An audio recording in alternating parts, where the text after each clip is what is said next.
A faint glow pierced the darkness. The so-called light at the end of the tunnel, a concept he never truly believed in. His thoughts scrambled. How did I die? The last thing he remembered. Lying in bed, alone, gazing out over the city skyline. His body had felt unusually heavy, like gravity itself had turned against him. Was I poisoned? Assassinated? Think, Gray, he muttered, inwardly. He had no shortage of enemies. His mind grasped for answers. His eyes scanned the luxurious room, ornate bed, glowing chandelier, and the familiar blade by his side. A flickering screen blinked softly in the corner. A voice pierced the light. Congratulations, sir and madam, he's a healthy boy. Wait, what? Was I just born? Through the hazy light, two blurry figures emerged, voices muffled but oddly familiar. Hold him out, dear. I can't see. No way! Was that the light at the end of the tunnel? He shut the thought down. Nope. Not thinking about that. A woman's voice cooed, soft and full of wonder. He's beautiful. A man beside her laughed joyfully. He has your hair. Somehow he understood them. Then came the man. Strong jaw, serious expression. He looked strict, proud, until he opened his mouth. Hi, little Art. I'm your daddy. Can you say Dada? Ray, he was just born, the woman scolded. Heh. Right, he chuckled. The newborn scanned the room. Wooden walls. A flickering candle. Strange clothes and armor neatly hung. Huh? Then, he caught his reflection. Those weren't his eyes. Wide, round, and bright blue. He looked up into the woman's eyes again, calm, loving. Meanwhile, he sat naked in her arms, stunned and thoughtless. Days passed in quiet rhythm. Blue skies, peaceful trees, a simple house. But the strangeness lingered. His mother, Alice, was kind but clearly the one in charge. His father, Reynolds, dependable yet playfully immature. Despite their love, the truth stung. He was trapped in a baby's body. Movement was awkward, limbs sluggish, everything was out of sync. Worst of all, his body had humiliating limits. Time passed. This new world was archaic. Cobblestone streets, open markets, townspeople casually carrying weapons. Was that always normal? Vendors shouted about potions as if they were selling apples. Strange medicines were being openly traded. Alice, holding sleepy baby Art, smiled. My little Art must be tired. Let's go home. Back in his crib, Art's thoughts churned. Knowledge is power, he reminded himself. He'd spent weeks observing, analyzing, adjusting. He felt confident, or so he thought. Then Reynolds burst through the door, beaming.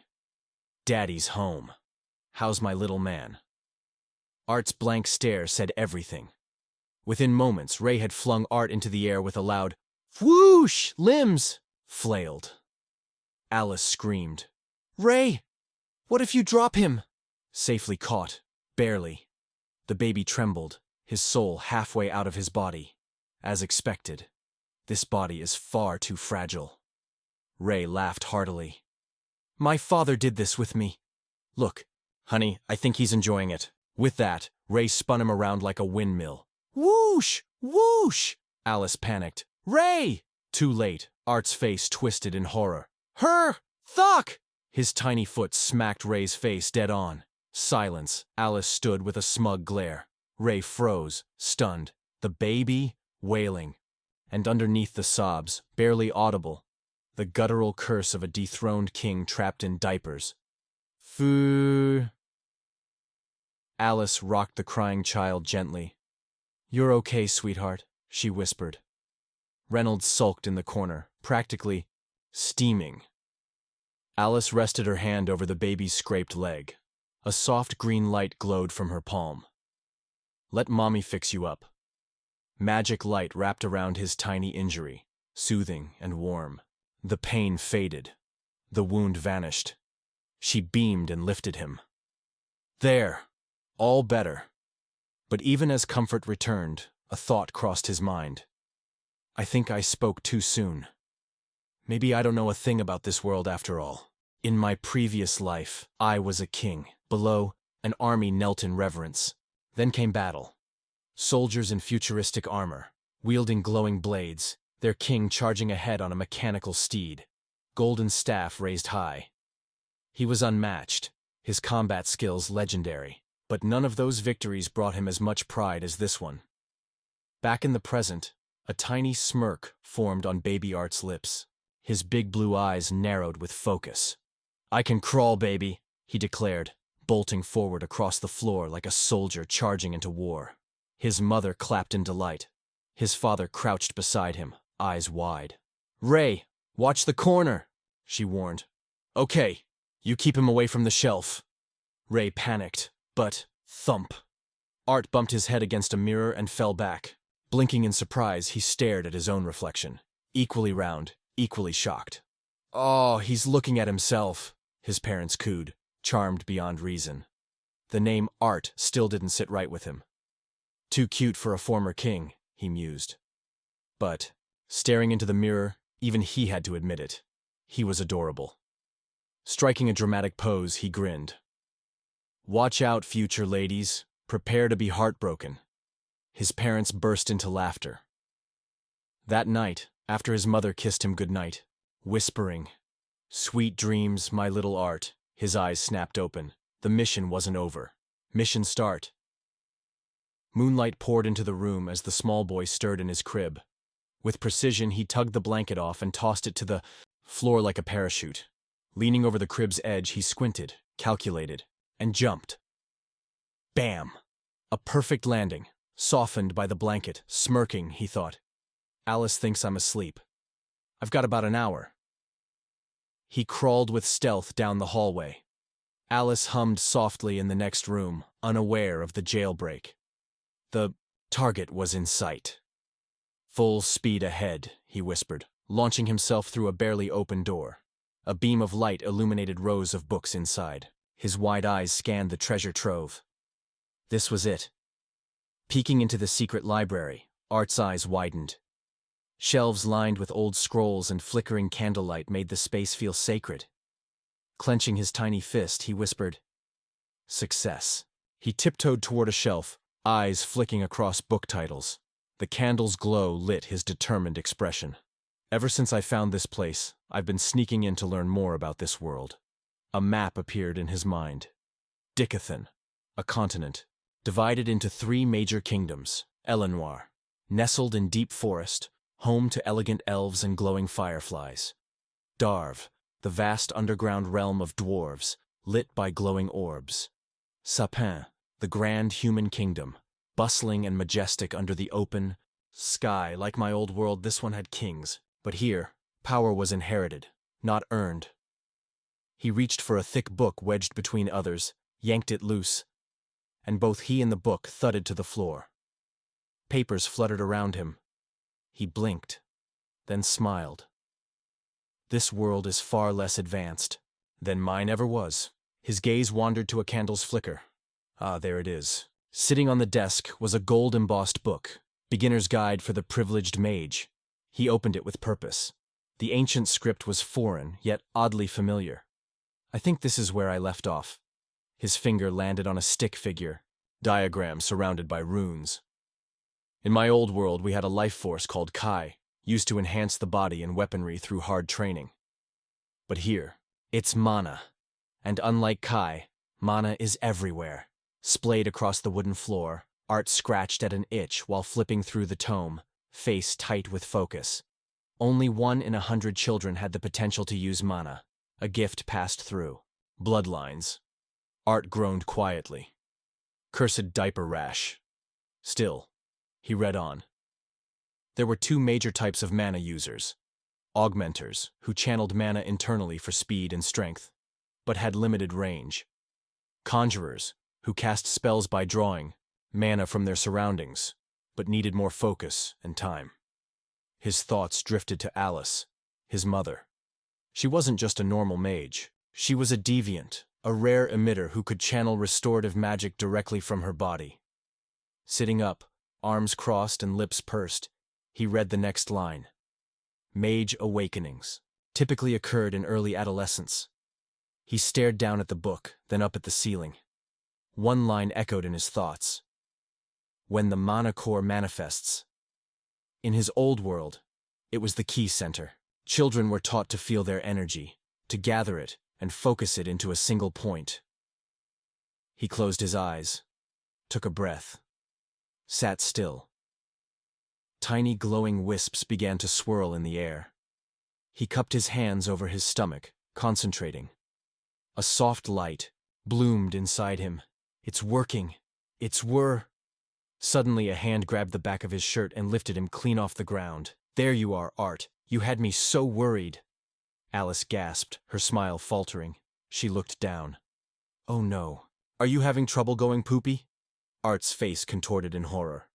Mother! I am starting my magical journey. Do not reduce me to a constipated child. And then, pshh! There was no denying it. Alice laughed in relief. Guess you weren't having trouble after all. With a bright smile, she hoisted him in the air. Time for a diaper change. Art's cheeks flushed crimson. All that focus. And I really did soil myself. Some moments are beyond dignity. Sunlight filtered through the dusty window, casting a soft glow over the wooden study. Shelves of worn books lined the walls, and in the corner, Arthur's mother sat at her small desk, quill hovering above an open journal. She gently turned a page, dipped the quill into ink, and began writing. Her thoughts flowed freely, capturing 2 years of motherhood, years full of growth, surprise, and countless lessons. It's been just over 2 years, she reflected, a warm smile tugging at her lips. Yet I feel like I'm still learning. Something new about Arthur every day. I've come to the conclusion.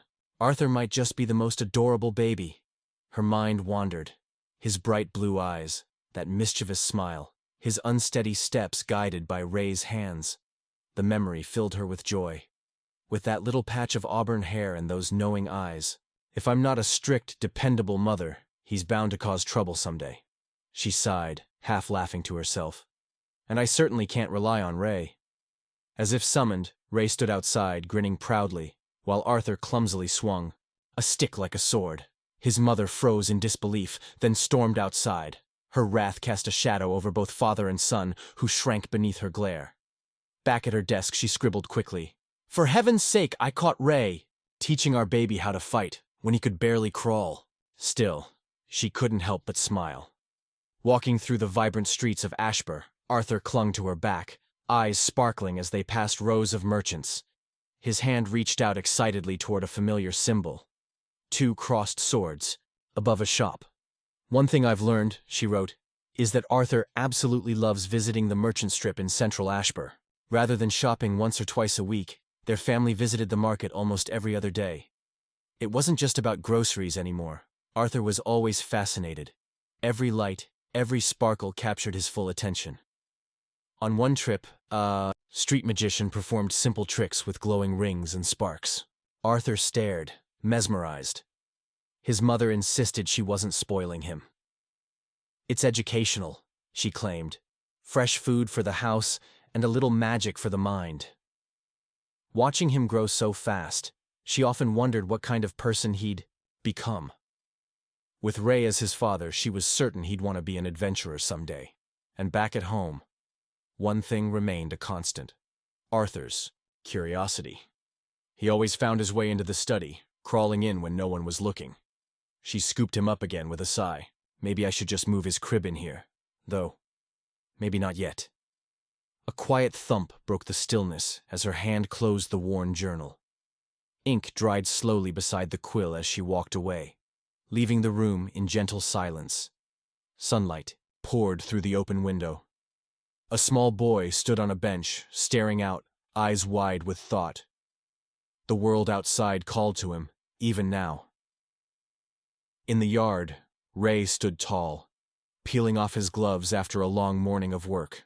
His figure was lean and strong, hardened by experience, yet calm. 2 years had passed since Arthur first crawled into the study, and Ray had changed too. Arthur watched as his father raised both hands and began chanting. The words were strange, but the mood was unmistakable. This moment mattered. He's been chanting for a while, the narration echoed, and he's really focused. Ray stood still, the air tense with energy. On the grass outside, a large stone lay motionless until it trembled. Then it began to rise. Ray shouted, arms stretched wide. Magic pulsed around him in visible waves, the very air bending as if answering his call. Inside, Arthur's eyes widened, glued to the scene. What kind of magic is he about to unleash? He whispered.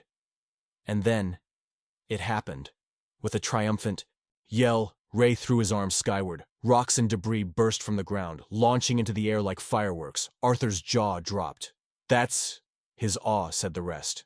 With arms raised and stance grounded, Ray stood beneath the clear morning sky. Around him, stones hovered midair, suspended by raw magic. His focus was absolute. He planted his feet firmly, muscles tight, eyes sharp. With a sharp breath, he launched. Forward. Ha! He roared, magic bursting from him. The floating rocks scattered, an explosion of energy rippling through the field. Dust spiraled into the air, forming a smoky ring. From above, it looked dramatic, yet somehow underwhelming. Inside the house, Arthur watched, expression flat. No awe, no interest, just quiet disappointment. Ray wiped sweat from his brow, glancing toward the window. There, peeking out, was Arthur. Their eyes met. Then Ray beamed, spun toward the window, and struck a pose. Thumbs up, sparkling with over-the-top. "Flair, your daddy's awesome, huh?" he called out. Arthur didn't flinch. His deadpan expression said it all. That's it? 3 minutes of chanting just to toss rocks? I could have done that with my hands. His face turned pink with frustration. A gentle hand landed on his head. Alice leaned beside him with a soft smile. "Watching your dad." Alice leaned out the window. Goodness, he ruined the front yard again. Out in the field, Ray knelt, slipping on gloves. His face was serious as he began cleaning up, tossing debris, pulling weeds. Alice's frustration softened. She held Arthur a little closer, resting her hand on his head. Arthur's thoughts stirred. I learned early that my father was an augmenter. He looked down at the man below, disciplined, strong, quietly repairing his mess. I wonder what I'll be once my mana core awakens. With a loud thud, Ray drove his fist into the air, launching into a flurry of attacks. Every strike was sharp, powerful, fueled by magic and muscle. Fists carved the air, each blow faster than the last. Then, with a final spin, he released an explosive arc. Fwoom! Energy burst across the field. Leaves scattered. Earth cracked beneath his feet. Arthur and Alice watched from the window. Ray exhaled, standing firm, gloves clenched. The yard was wrecked again. Arthur stared silently, then rested his chin on the ledge, eyes drifting toward the sky. Something shifted in his expression, a thought unspoken. He turned away and walked back into the room. The fire flickered. Shadows danced on the wall. The breeze hummed through the open window, and peace returned. As dusk crept in, Arthur leaned over the window. His face glistened with sweat, his eyes filled with unease. He looked down, tense, uncertain. His frown deepened. Shadows stretched longer across the floor, anchoring him in a moment heavy with meaning. He crawled down, trembling slightly, and pressed beside his mother. "You're barely awake, baby," she whispered, noticing the strain. He clung to her, both defiant and tired. "Looks like someone needs a nap," she added with a kiss. As she carried him through the hallway, his eyes lit up. "Mama, books!" he pointed eagerly. She chuckled. "Not now, honey. It's nap time." He sighed softly, melting into her embrace. Still, he tried. "Maybe after," she teased. He wasn't giving up. He pulled out his secret weapon, sparkling, pleading eyes. "Please, Mama." "Books?" he asked, voice sweet as sugar. She froze, overwhelmed by the cuteness. Stars danced in her eyes. She fought back, trembled, struggled, then cracked. Okay. You can play in the study for a bit." The door shut gently behind her.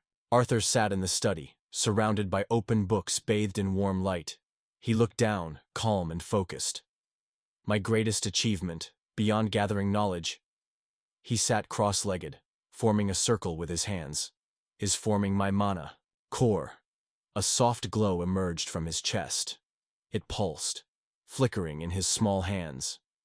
He stayed still, lost in focus. The air hummed with energy. Despite his age, it was clear. This boy was something else. A warrior in the making. For 2 years, he dedicated himself fully, guiding fragments of mana through his tiny body. Slowly, he nudged them toward his solar plexus. Eyes closed, breath even, he realized why so few reached this stage early. Each particle resisted. It was exhausting, mentally and physically. But he didn't stop. Sweat dripped down his face, but his will held strong. Just one more fragment, and everything would change. A radiant light pulsed deep within him. The final piece clicked into place, and then, boom! The world shattered. An explosion rocked the house. Alice turned in shock, tray slipping from her hands. A fiery wave burst behind her. Reynolds moved instantly, cutting through smoke and flame. He reached her just in time, shielding her with his body as debris rained around them. The shockwave hit. The light swallowed everything. But Reynolds didn't flinch. The dust had barely settled when Reynolds pulled Alice into his arms, holding her close as the heat and pressure hissed around them. His arms trembled, not from fear, but from the overwhelming instinct to protect. "You okay, honey?" he asked, eyes scanning her face, concern flickering in his voice. She was pale, shaken, hand pressed to her chest, but her focus wasn't on herself. Her eyes widened. "Art!" she gasped. She twisted in his arms, panic overtaking her features. "Art's still in there!" she cried, pointing to the wreckage of their home. Reynolds froze. For a second, there was only silence. Then his jaw clenched. Without hesitation, he sprinted toward the rubble. Blood dripped from open wounds, his clothes torn and scorched. But none of it mattered now. With a roar, he threw himself at the debris, tearing through wood and stone. Splinters flew as his strength pushed the wreckage aside. His eyes burned with desperation, and then he saw something. Reynolds stood frozen, battered and wide-eyed. His breath caught in his throat. He didn't move. Then, his knees gave out. With a thud, he collapsed. A shaky laugh escaped him. Ha! Ha! Ha! It wasn't relief. It was disbelief. Exhaustion. He tilted his head back, exhaling deeply, as sweat trailed down his jaw. His shirt hung in tatters, skin marked by scrapes and burns. Alice's voice cut through the haze. "Reynolds, what's wrong?" She rushed to his side, fear rising in her voice. Still dazed, he looked at her. "You've got to be kidding me!" She followed his gaze, and her breath caught. "He's not even 3, she whispered, eyes widening. "But he's already—" There, at the center of the destruction, sat Art, calm, weightless, floating above the debris. Art's feet touched the ground. He opened his eyes, placed his hands behind his back, and strolled toward them, barefoot, relaxed, and glowing with ease. A wide grin lit up his face. "Wow. I feel great." He pressed a hand to his chest, beaming with pride. "So this is what it feels like to have a mana core," he thought, eyes sparkling. Stretching his arms wide, he took in the world around him. The destroyed house behind him felt irrelevant now. Even the trees looked greener. Then he paused. "Trees?" he repeated, blinking as realization crept in. His gaze shifted to the devastation. Splintered wood, shattered stone, and a massive crater where their home once stood. Wait a minute. What the hell? The weight of the situation settled in. Were we attacked? His tone sharpened, less afraid, more indignant. Who dares destroy the home of a king? Time passed. In a rebuilt home, golden sunlight filtered through wooden windows. Art sat peacefully on his bed, surrounded by quiet warmth. Besides rebuilding the house, his thoughts narrated, a lot happened this past year. He stared down at a book, along with my mother, teaching me to read and write. She sat beside him at the table, guiding his hand across the page with patience and love. I've also been learning the basics of mana manipulation and augmentation. Later, outside, his father trained him, intense but encouraging. At first, I was too small to spar, so we did basic body workouts. Under the open sky, they ran together, father leading, son trailing with all the determination his tiny legs could muster. Training didn't stop, despite his young age. With the sun shining through the trees, his father helped him balance through sit-ups, building strength and discipline with each repetition. Eventually, Reynolds decided he was ready. In front of their home, Art struggled to keep pace with push-ups, while his father casually held a handstand. Nearby, it wasn't long ago that he decided I was ready to practice, not with a toy, but the wooden sword he'd given him for his 3rd birthday. Even when reading, Art stayed alert. Until, BAM! The door flew open. "It's time to train, champ!" Reynolds shouted. "I've got your sword! Let's go!" Papers flew everywhere. Art froze beneath a sheet, stunned. Outside, the training continued. "Remember what I taught you," Reynolds said, kneeling. "Match the flow of mana with your breathing," he explained further. "Your core is just another organ, like your heart or lungs." Art, gripping his sword, frowned. I wonder if other 4-year-olds even understand this stuff. But he didn't hesitate. He moved, eyes narrowed, sword steady, he lunged forward. Thwack! His strikes rang through the air. Thump, whack, whack. Every swing was met with resistance, but he kept going. "Come on," Reynolds smiled. "I know you can do it."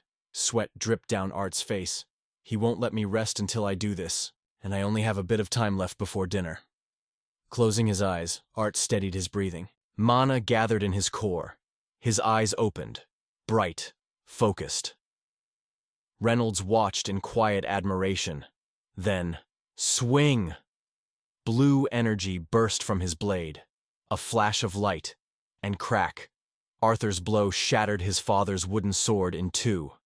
The broken half spun through the air and slammed into the ground.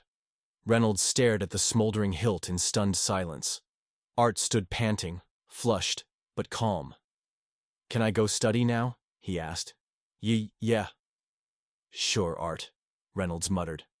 Back inside, warm light bathed the room. Arthur sat cross-legged, calm again. "In this world, strength is measured by the color of your mana core," his thoughts explained. "It started black, dense with impurities, blood, and resistance. But over time, it evolved. Black, red, orange, yellow, silver, and at the peak, white. Each color had 3 shades, dark, solid, and light. The lighter the shade, the more refined and powerful the core became. Arthur took all of this in, eyes sharp with focus, until... "Arthur!" He flinched. "Time for dinner," his mother called. "Curses," he muttered. Dinner was served. Vegetables, meat, water. His mother ate with a bright smile. His father, quietly poking at his food. Arthur jabbed his plate with both utensils, scowling. "Can't a baby get some alone time around here? How else am I supposed to learn?" Reynolds looked across the table. "Honey, I think it's time we get Art a proper mentor." The room trembled with magical pressure. Alice stood firm, her eyes blazing, staff raised high as spears soared through the air behind her. Carrot-shaped monsters surged at her feet, growling in unison. "He's only 4, Reynolds!" she shouted. Her voice cracked with frustration. "And you said you could teach him." But Reynolds, unshaken, imagined himself armored and battle-hardened. "Exactly," he declared. "I never expected our son to be a mana prodigy at just 4. I'm the one holding him back. He's got too much potential." The battle crescendoed into a blinding explosion, a golden shockwave lighting up the sky. Boom! Enemies were flung into the air like leaves in a storm. Later that night, the battlefield was replaced by a dinner table and a different kind of war. "I'm not sending my son off to some city miles away," Reynolds barked. Alice didn't flinch.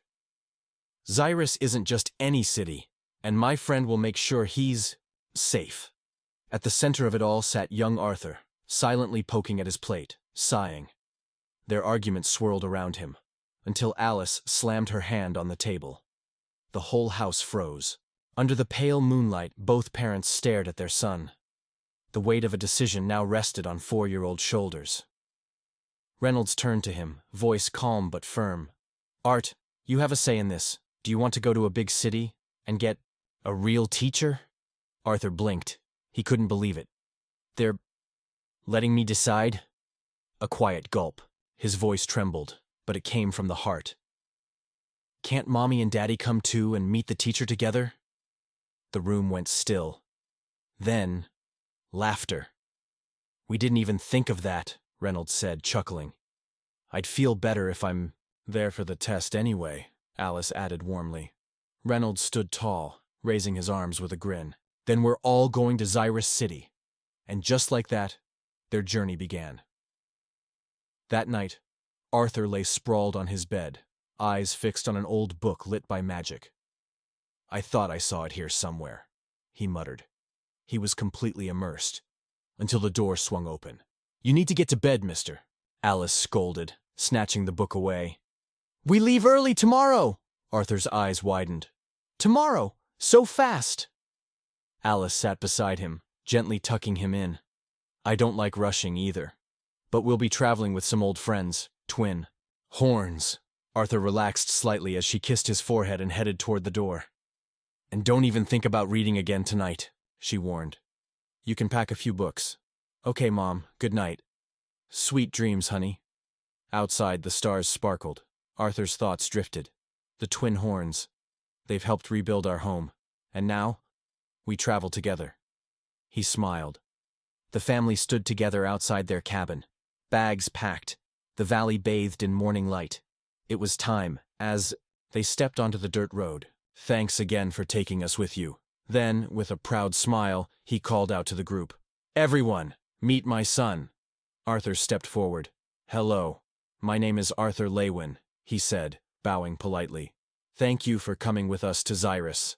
Someone gasped. "Such manners." And with that, the little boy had made a big impression. No sooner had Arthur entered the Twin Horns camp than a flash of red hair and a spear met him. Adam Krenz crouched low, grinning. "You sure Ray is your dad, kid?" Arthur blinked. Then, whoosh, Angela. Rose, bursting with energy, scooped him into her arms. "You're just too precious," she squealed, smothering him in her chest. "Be glad you look like your mom," Arthur thrashed helplessly. "What's going on? I can't breathe. Angela, you're hurting him." Durden Walker, towering and calm, lifted Arthur out like a doll. "Such manners," he said, smiling, gently. Still shaken, Arthur stared wide-eyed, until Durden leaned down and barked playfully, "Woof!" Arthur couldn't help but laugh. It was clear now, these weren't ordinary companions, and this wasn't going to be an ordinary journey. Morning arrived. Wagons lined the path. Excitement buzzed through the air. "Everyone ready?" a voice called. Angela popped out of the wagon. "We're all good here." Beside her, Arthur leaned out, eyes wide with anticipation. Adam gripped the reins. "Let's go!" The beasts pulling the wagons began to trot. Dust kicked up as the convoy moved forward. Arthur watched from the window, a breeze brushing his face. The road stretched ahead. Mountains loomed in the distance. His heart pounded, not with fear, but with hope. Let the journey begin. As the sun dipped below the horizon, painting the sky with streaks of crimson and gold, the caravan pushed onward into the night. Arthur peeked from the wagon, eyes wide as he watched heroes clash with monsters just steps away. Alice greeted them warmly by the fire. The group gathered, laughter flickering with the flames.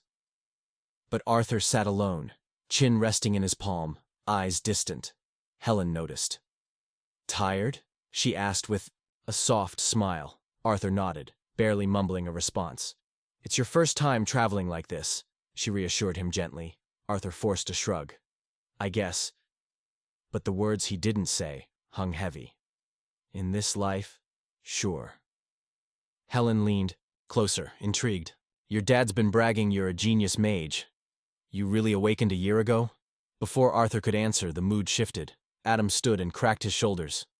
"Hey, Reynolds, Mind if I spar with Art a bit? He asked with a playful smirk.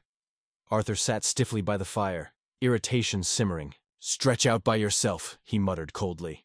Reynolds raised a hand. Be careful. He's only just begun mana training. But Adam grinned, unfazed. Arthur sulked with crossed arms until a shadow fell over him. Adam lifted him effortlessly by the head like a kitten. Hey! Put me down! Arthur shouted, flailing as Adam hauled him into the clearing. Ready, kid. Arthur didn't answer. His eyes sharpened as he raised his sword. Fwoosh! Fwoosh! Each swing sliced cleanly through the air. Adam spun his spear, wind swirling around him. You know how to reinforce your weapon, boy genius? In Arthur's mind, a tiger roared. Adam smirked. Heh heh heh.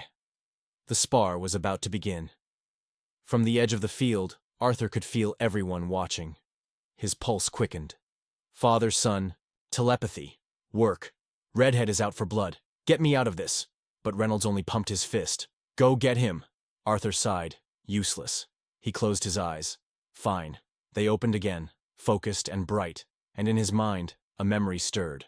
A king's presence loomed behind him, a golden sword, a warrior's stance. Arthur's grip tightened. Mana flowed into the wooden blade, glowing faintly. He dashed forward. Arthur sprinted with fire in his steps, stars above and battle ahead. Adam's smirk faltered as the boy closed in. Arthur struck low, but Adam's spear clashed down. Defend! The redhead barked. Zap! Mana surged. Smoke curled around Arthur's feet. He wasn't just swinging wildly. He was calculating every move, but then his foot slipped. Damn it. This infantile body. He caught himself, pushing forward again. He wasn't done. The wooden sword pulsed with mana, glowing in Arthur's grip. He dashed forward, launching a fierce slash, fast enough to force Adam to dodge. Arthur ducked under the spear and surged forward again. He leapt and collided with Adam's chest, sending the man stumbling. But Adam recovered fast. He spun, ready to retaliate, only to find Arthur already airborne, flipping over him and landing behind, perfectly balanced. The boy stood still, sword raised, cloak fluttering. This wasn't just a child learning. This was a warrior awakening. Arthur lunged, sword raised, a sudden kick. He dodged just in time. Whack! Energy exploded as their weapons collided. Newton's third law. For every action, there is an equal and opposite reaction. Arthur flew back, the impact launching him into the air. His sword slipped from his hand. And then, thump! He hit the ground hard. Art! Alice screamed. Arthur groaned, trying to sit up. The pain was sharp, but his spirit burned on. Adam was met with a slap. Too hard, idiot! Ouch! Still holding his spear, Adam protested. You said you haven't taught him to fight? What kind of hellish training created this little monster? Reynolds scratched his head. I didn't teach him that. Alice knelt by Arthur, green, healing light flowing through her hands. Is this what you've been studying? She asked flatly. Arthur laughed nervously. Yeah. I just watched Dad and read some books. Everyone stared. Adam scoffed. Books, huh? Well, you're still teaching me those techniques. Arthur beamed. So, you cross your back leg over your front, then kick off with mana while your body drops. Before the lesson even started, chaos erupted again. One companion attempted the move and face-planted immediately. Arthur blinked. Almost. There. Kind of. Another tried, and went flying straight into a tree. Arthur stared as the man remained lodged in the bark, steam curling upward, and gave a shaky thumbs up. Arthur's only response. How? Several days had passed since the caravan set out for Xyrus City. Alice washed Arthur's hair as he sat, clearly not enjoying the moment. Later, while Arthur sat alone, Jasmine approached, nervous and awkward as ever. Gift. For birthday and lessons, she murmured, handing him a small wrapped token. Nearby, Adam launched into the water with exaggerated flair, splashing everyone. Even Reynolds joined in, sending a massive wave crashing over the group. Jasmine emerging stone-faced, a fish flopped on her head. Back at the shore, Adam was caught, in a chaotic tickle war between Reynolds and Helen. Laughter echoed off the cliffs. For once, it wasn't about training or survival. just joy. A rare, fleeting moment of it. Even soaked from the hot springs, the group's energy stayed high. "Come on. Art, we're leaving," Alice called out cheerfully. Arthur looked up and smiled. "Coming, Mom." They set off again, the road narrowing between cliffs. The river glittered beside them as the convoy moved forward, calm and unaware. But in the shadows, claws scraped. Stone. Danger was close. Inside the wagon, Arthur was mid-conversation with Adam. "You know, Art." Adam grinned. "Your dad used to get us into so much trouble. Ray wasn't the only one who caused chaos." One of the twin horns smirked. Laughter followed. Inside the wagon, Arthur turned to his mom. "You okay?" Alice smiled softly, her hand covering her mouth. "Just a little tired, honey. I'll be fine." But Arthur wasn't convinced. Later, as the wagon rocked gently, Arthur returned to his book. He read in silence until his expression began to shift. Confusion, sweat, then panic. Whatever he was reading, it wasn't going well. Suddenly, a shadow fell over him. He looked up. Jasmine stood there, eyes piercing. Jasmine's eyes stared through, a crack in the wall, her voice a whisper. "Teach me more." Arthur groaned. He flipped his book open again, determined to study. But then, shake! The wagon trembled. Arthur gasped. Outside, voices shouted. "What's going on?" Alice cried. "Bandits! Prepare to engage!" A gust of wind surged. The wind mage raised her staff. "Submit, O wind, and follow my will. Gather and protect!" Alice wrapped her arms around Arthur just as arrows whistled overhead. A monoblast erupted around them, defensive magic scattering the arrows mid-air. "Repel! Repel! Repel!" The peace was gone. They were under attack. The battle began. Jasmine leapt into action, landing in silence, dark aura flaring. She moved like a shadow, focused and lethal. Reynolds took up his staff, calm and steady. Adam readied his spear, eyes locked on the threat. Helen stood atop the wagon, arrows embedded around her, eyes sharp as a blade. Without a word, she leapt down, landing with precision.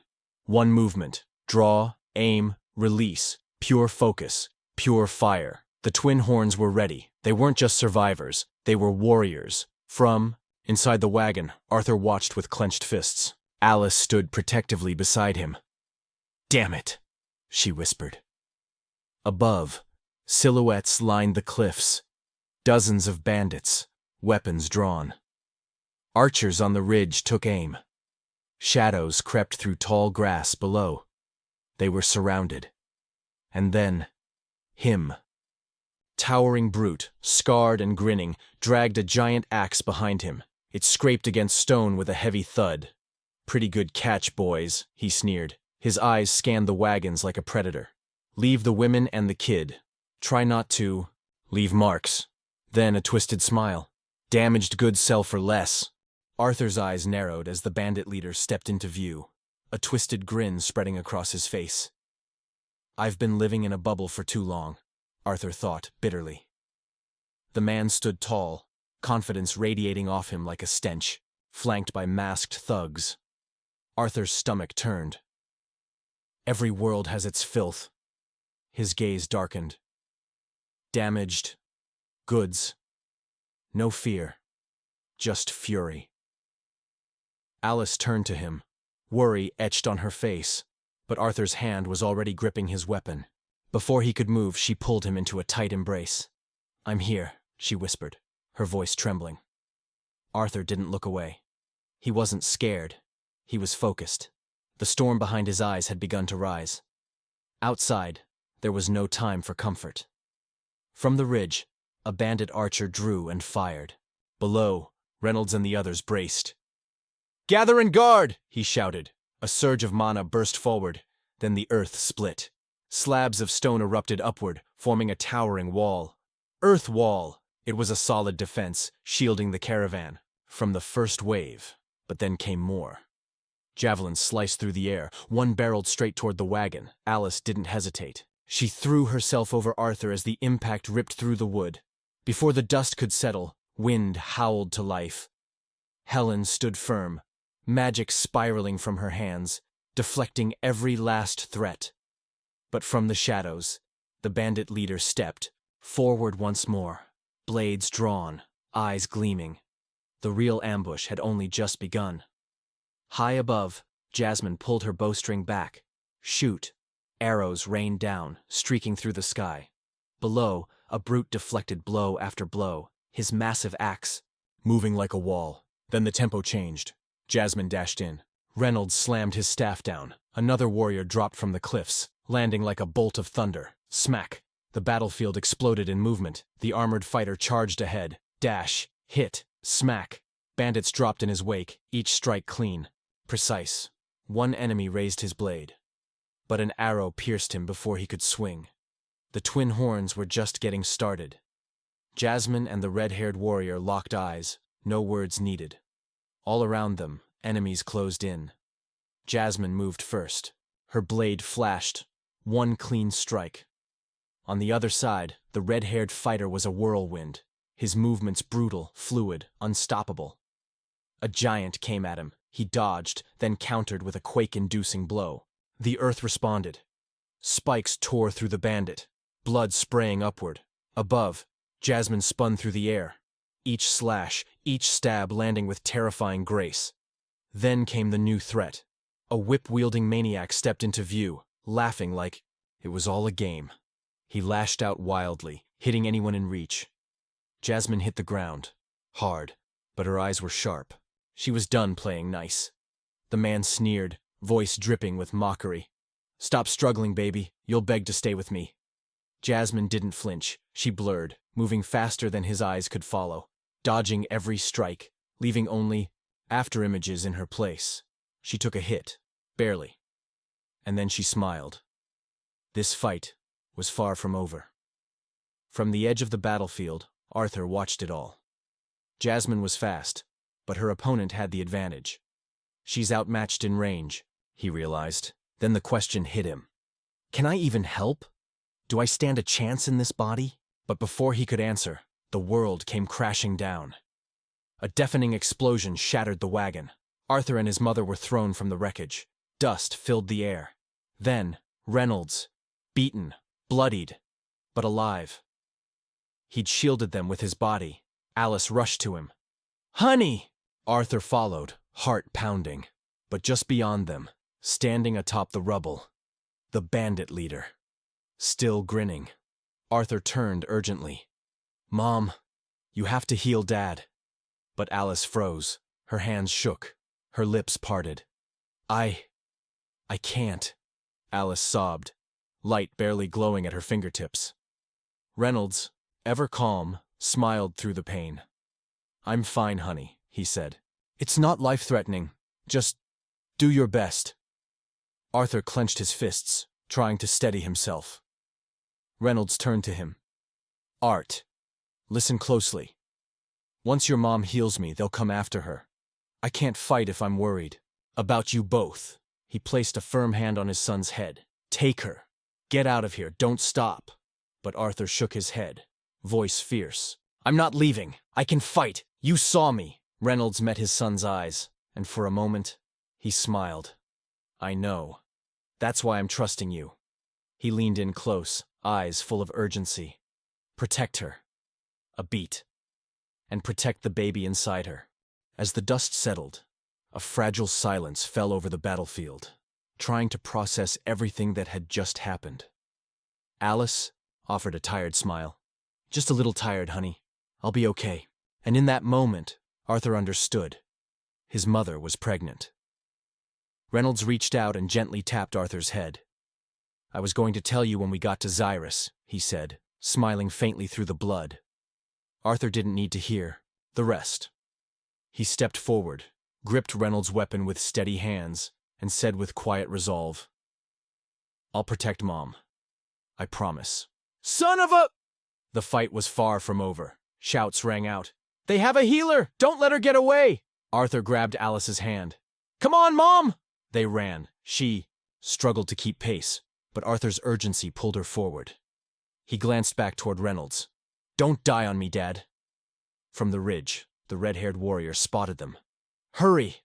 he yelled, planting himself in the enemy's path. Suddenly, a bandit lunged from above. Alice and Arthur froze. Whoosh! The warrior intercepted midair. I'll hold him off. Go! As the two fled down the rocky slope, another threat emerged. An archer with deadly aim. Arthur's instincts kicked in. His eyes locked onto the incoming projectile. Whoosh! He threw himself forward.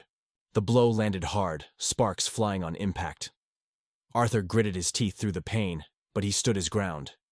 Crack! Crack! The spear shattered against his body.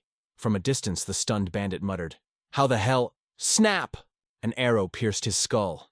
Jasmine's voice rang out. Don't stop, Arthur! Alice stood frozen behind him, but Arthur didn't flinch. He was done being a child. He was a shield now, and nothing would get past him. Something felt off. Arthur scanned the enemy ranks. Reynolds had said there were 4 mages, but only 3 had shown themselves. 1. Jasmine struck one midair with ease. 2. Another twin horn was hit by a brutal axe from the flank. 3. And then the bandit leader roared, Forget the plan, Damien! Don't let them live! Arthur's stomach dropped. Who's Damien? Then he saw it, a swirl of magic forming above the ridge. A 4th figure raised his arms, shaping a vortex of wind and water. Arthur's eyes widened. Shit. A massive glowing orb of mana was launched toward them. Its roar filled the sky. Arthur's heart raced. He could dodge with mana, but Alice wouldn't make it. Damn it, he growled, spinning around. Sorry for the bruises, Mom. He shoved her out of the way and faced the blast head-on. The water sphere consumed him. Alice's scream echoed as Arthur vanished in the surge. But he wasn't done. Mid-air, he twisted, eyes locked on the caster. He threw his blade, straight through. The swirling vortex. Splash, the attack burst apart. On the cliff, a mage staggered back, pierced and bleeding. Another enemy was down. Arthur tumbled through the chaos, barely holding onto a thread of mana keeping him tethered. Let's hope this mana string holds out, he thought, grabbing it with bloody fingers. The momentum carried him up the cliffside. Just ahead, another enemy reached for the ledge, only to slip. Crack! He plummeted. Arthur reached the edge, barely catching it. The ground quaked, lightning split the sky, and Arthur crashed onto the dirt, soaked and trembling. He lay still for a moment, gazing upward as blue particles danced in the air. A soft smile broke across his bruised face. Looks like everyone else will be okay. Tears welled up. His lips quivered. Damn. I always wanted to be an older brother. Thank you for watching. If you enjoyed the video, don't forget to like, share, and subscribe. I'd also love to hear your thoughts on the story. Feel free to share them in the comments below.